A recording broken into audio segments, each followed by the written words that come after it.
Welcome to Fix It Home Improvement, covering projects that every homeowner should know and great products for home and garden.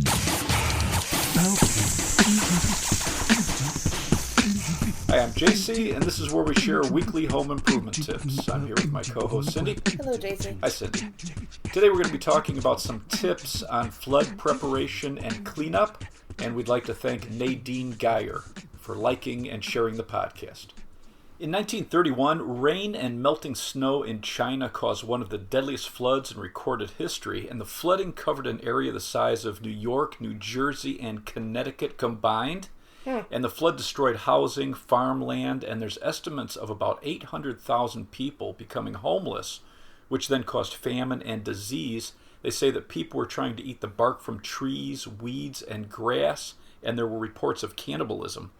Historians think that the death toll could be anywhere between 1 and 4 million people. Wow. In 1889, the Johnstown flood in Pennsylvania killed about 2,000 people after a dam failed because of heavy rainfall. And in factories in the late 1800s, the average workday was 12 hours, and you worked 6 days a week. Wow. Flooding can happen almost anywhere in the U.S. It's going to be more likely in coastal regions during hurricane season, in the Northeast, the Northwest, and in the Midwest in the spring, and in the Southwest in late summer. So if you're thinking about moving into a new area or buying investment property or setting up a business, part of the research should be on the potential of flooding in that area. And floods are one of the most common natural disasters, and most of the basic homeowners insurance doesn't cover it. Wow. The National Flood Insurance Program says you have about a 25% chance of a flood in your home or business if you're in a flood zone over the course of a 30-year period.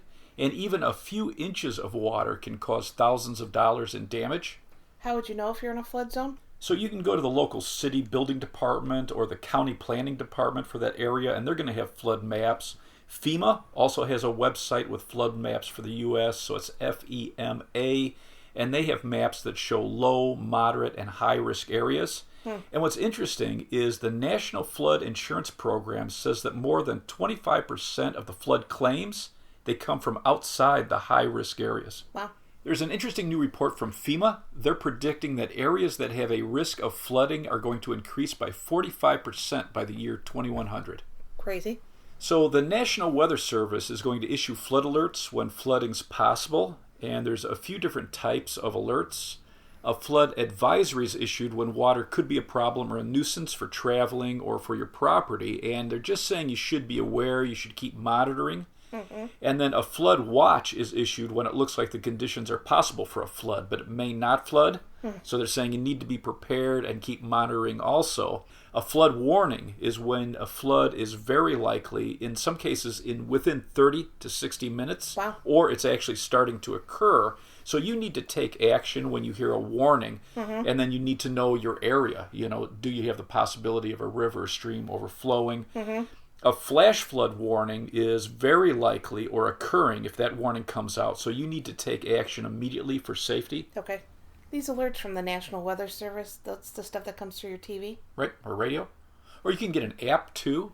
So there's the NOAA Weather Radio app you can put on your smartphone. And NOAA is short for the National Oceanic and Atmospheric Administration. You can also get weather alert radios. So this is going to give you weather alerts and information. And there's an emergency alert system that covers all 50 states. It's called NWR, and that's short for NOAA Weather Radio. So this is broadcasting every day, all day. And the system actually started with marine weather alerts in Chicago and in New York in the 1960s.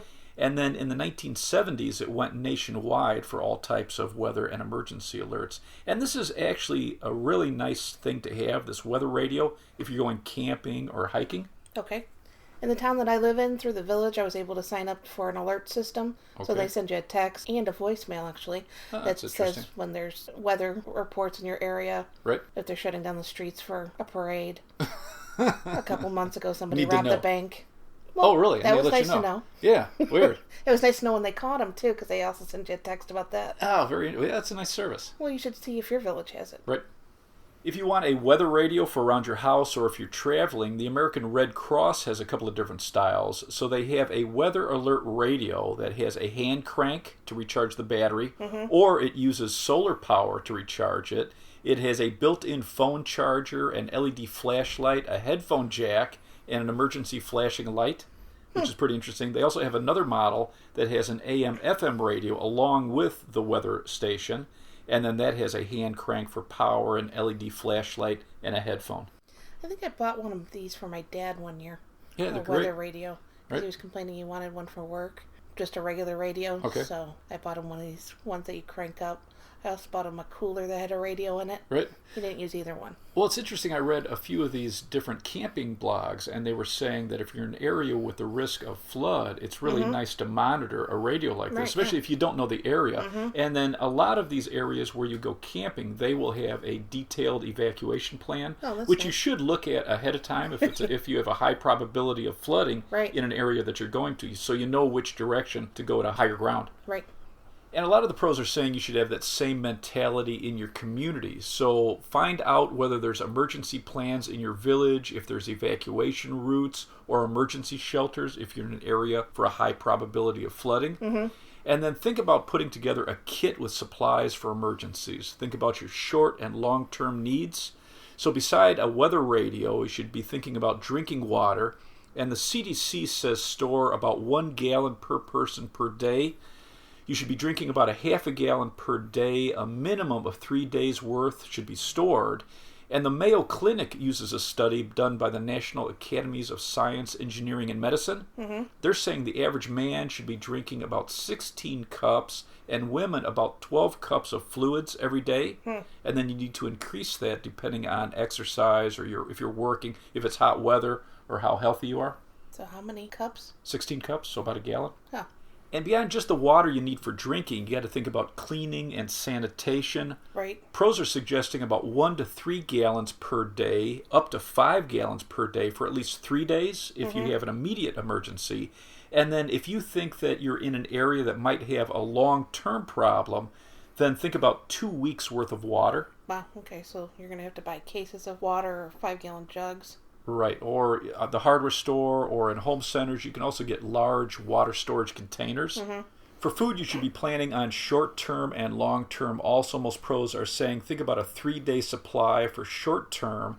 Have non-perishable food, manual can opener, and then if you have kids, you need to think about infant formula. You should have that prepared. Right. And then a 2-week supply of non-perishable food if you're thinking there might be a long-term problem in your area. You should probably get like paper plates, plastic utensils, so you're not wasting water on cleaning them. Yeah, very smart. And then hand sanitizer, some of the pros were saying to preserve water, also wet wipes. Right, toilet paper. Right, right, exactly.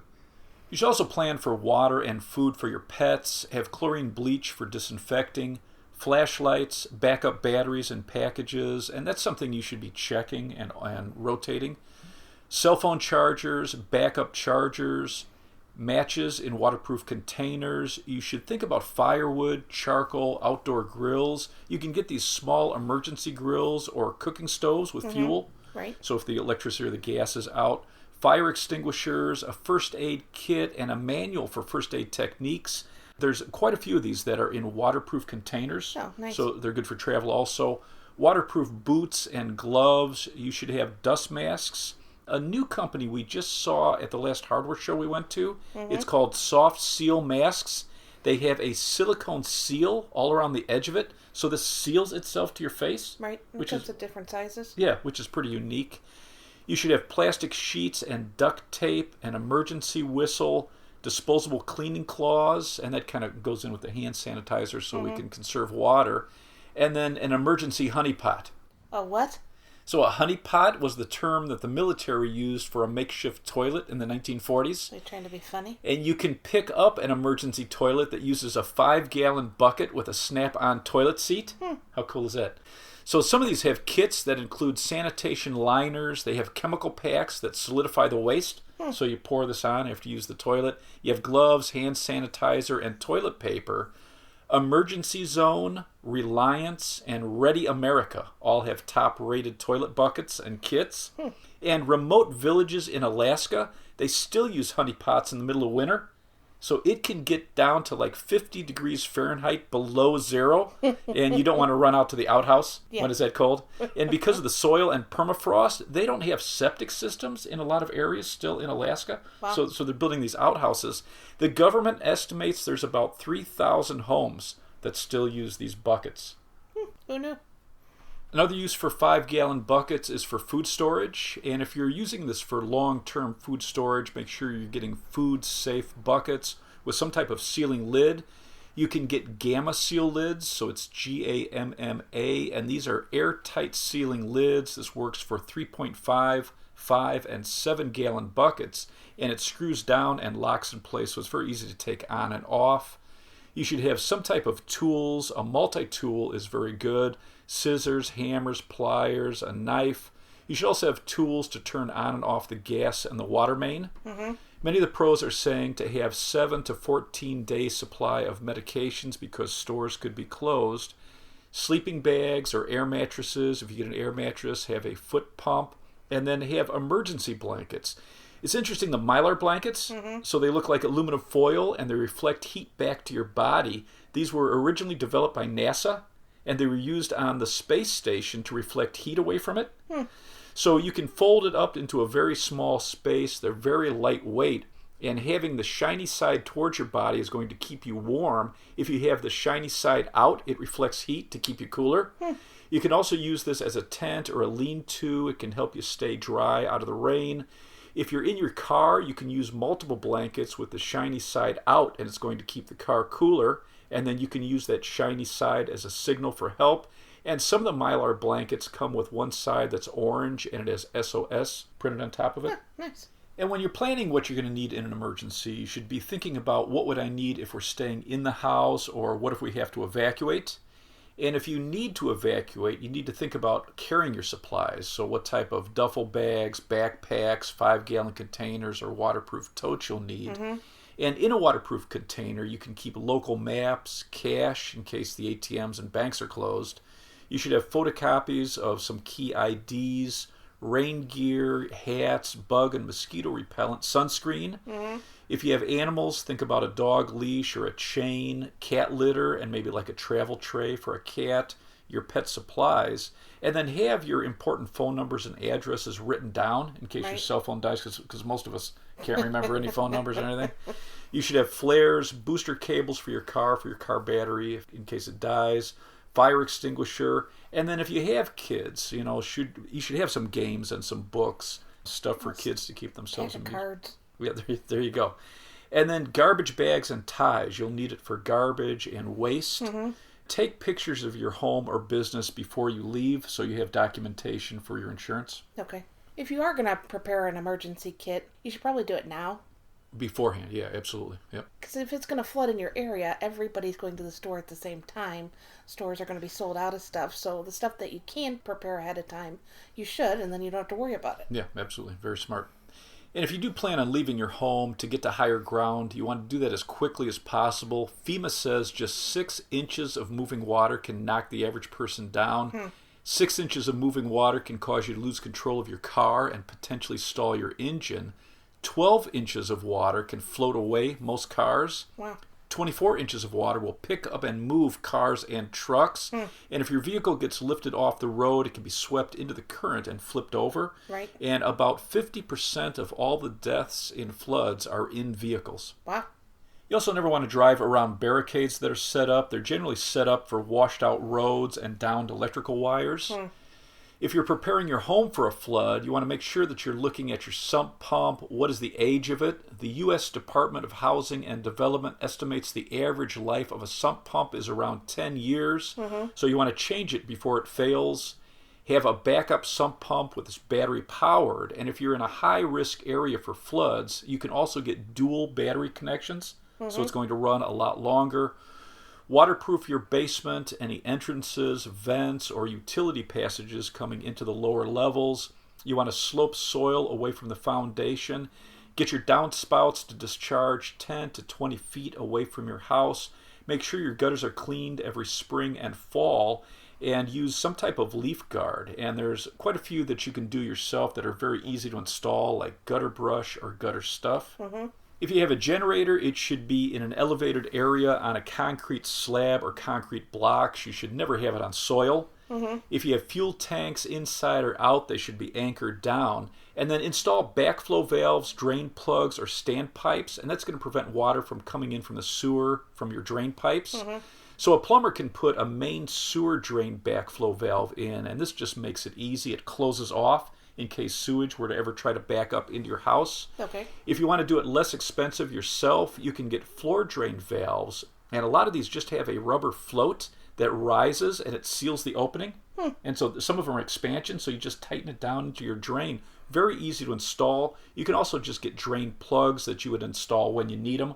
But if you're on vacation, I like the ones that work automatically. You can also get something called a toilet bung. It's B-U-N-G. And this you can inflate. It's like a rubber balloon that you inflate, and it seals the trap in the toilet. And that prevents sewage from coming up from the toilet. Nice. You can install septic pump alarms, and you don't want to use your septic system during flood conditions. It can damage it. You should have a plan for securing your outdoor grills, furniture, any large items that could be swept away. And then think about hazardous chemicals you have in your garage or your basement. You want those moved to higher locations. For areas likely to flood, have your electrical devices raised 12 inches above projected flood levels. You want to raise your water heater, your furnace, washers, or dryers in areas that are in high flood areas, and know what breakers or fuses go to your lower levels in case you have a potential of flooding. You want to be able to turn those off. Turn off any appliances, and if you have to evacuate your home, turn off your main water, gas, and electric. And if you have time, move all the area rugs and furnitures, any valuables to higher areas before you leave if you have the time. Right. Pros are saying you should watch your home during heavy rains to see where the water is moving around your house or where it's accumulating. That way, if there's ever a flood, you kind of have a feel for where water flows and how you can put sandbags to either divert it or create a barrier. Oh, smart. And many of the pros are recommending keep this wall a few feet away from your home. That way it's going to reduce the water pressure against your foundation walls, which could potentially damage your walls. Wall of what? Sandbags? Yeah, so if we're creating a wall of sandbags, you're going to have less water accumulating right against the foundation walls. Have you ever seen anybody do that? Whenever they show it on TV, it's always spread against the house. Right, yeah, which is probably easier, you know, and especially if you don't get really heavy flooding. If it's light flooding, you can actually use sandbags really well in front of your garage door, windows, and doors. You can actually make a semicircle wall around your entrance door, and that way it diverts water and you can still open and close the door. Oh, that's smart. But if you're in an area where you may get heavy flooding, then you want to make sure that you're diverting this further away from the house. You can get burlap bags and plastic reinforced sandbags, but you don't want to use trash bags. They're not going to hold up to the weight of the sand and stacking. Are you buying these bags? So you can go to the hardware store and get empty bags, or the home centers, empty or filled. The empty ones are going to be much easier to store in your house because once you fill them, they start to deteriorate over time, and it's difficult to store these full bags. Right. And then check with your communities. Some communities have empty sandbags. They'll pass out if there's a flood anticipated. And then some villages will also have sand available, so they'll drop it off at different locations and you can fill them. Oh, good. And when you're filling the sandbags, only use sand, not soil. Sand is going to pack tighter. It's going to hold out more water. You're only filling these bags about a half or 2/3 full. They're going to stack better, and they're going to hold out the water better. Tie off or tuck the flap under each bag and have the top very flat so that next layer sits on it very tightly. Okay. Stagger each layer. You're going to stagger it like bricks. That way it's going to have more strength. And for tall walls, you want to build it like a pyramid, so a wider base, and this is going to help deflect moving water, and it's going to support those upper layers. One technique, if you're building your wall, is in the soil, dig a narrow trench about the width of the sandbag, and that's going to lock in that first layer so it doesn't move. In that trench, you're going to lay a long length of 6 mil plastic, and then you're going to put your first layer on top of the plastic, and it's setting into that trench.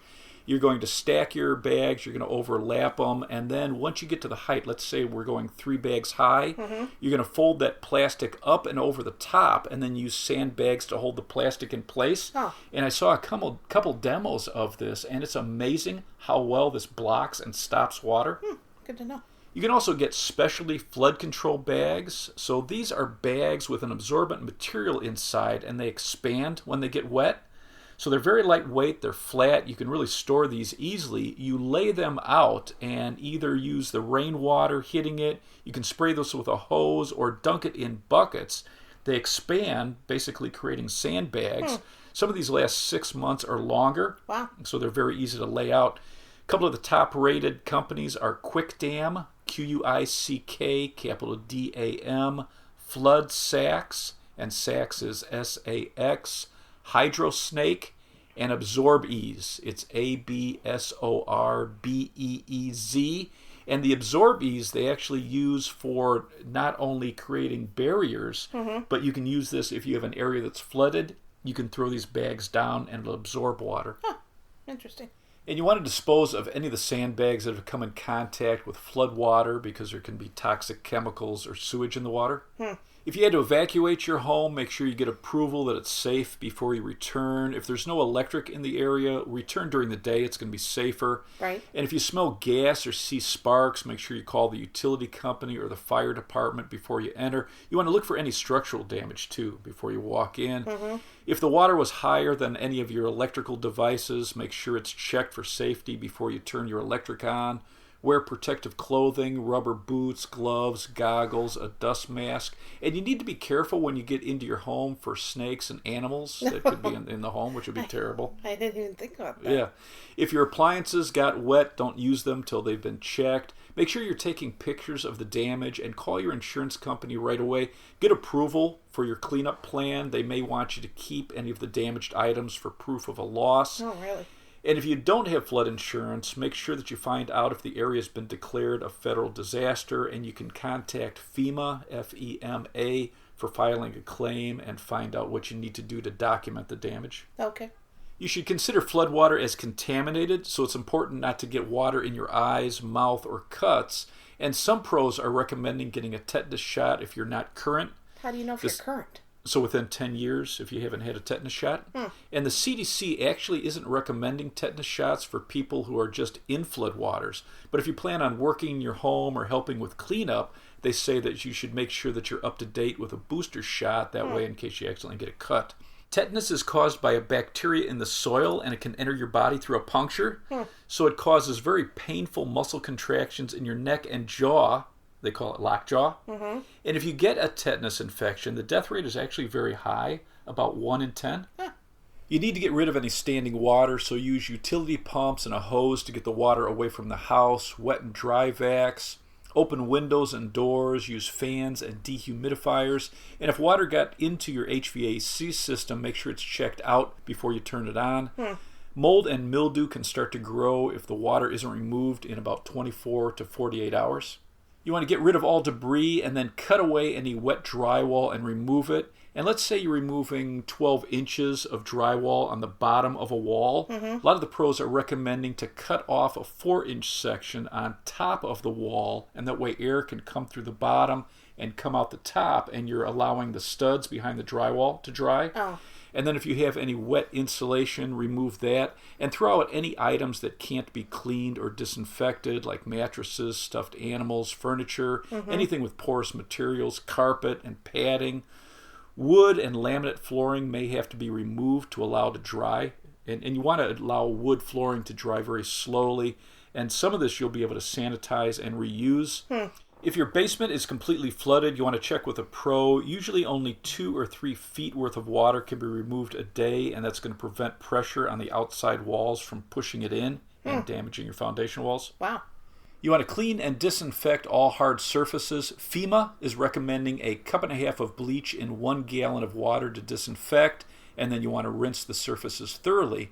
And one tip, you never want to mix bleach and ammonia. It creates a toxic gas.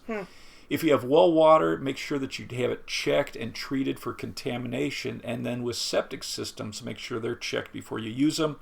The key is you're trying to dry out the house and remove any damp material within 48 hours. You want to try to prevent mold growth. All the tips that we're giving here is if your basement is flooded or you got a small amount of water. Right. If you've had a badly flooded home, you really need to get professional help. Before 1950, flood insurance was part of most homeowners' policies. And now flood insurance is generally not part of a standard homeowner's policy. If you're in a floodplain and have a mortgage on your home, then the mortgage company is going to require flood insurance, but only about 20% of homeowners that are in like the low or moderate risk areas have flood insurance. Really? And floodsmart.gov says about 20% of those areas are going to experience some type of flooding. And 1 inch of flood water can cause more than $20,000 in damage, depending on your home. When you're comparing flood insurance, you want to review the deductibles and the items covered, and coverage is usually limited in basements and the things you keep in your basement. The National Flood Insurance Program is available in most areas, and this is a government-funded program, so this is going to give you a standard rate, and you have coverage for the home, and it's going to have limits, and there's also contents insurance, which is an additional policy, and it's going to have its own limits.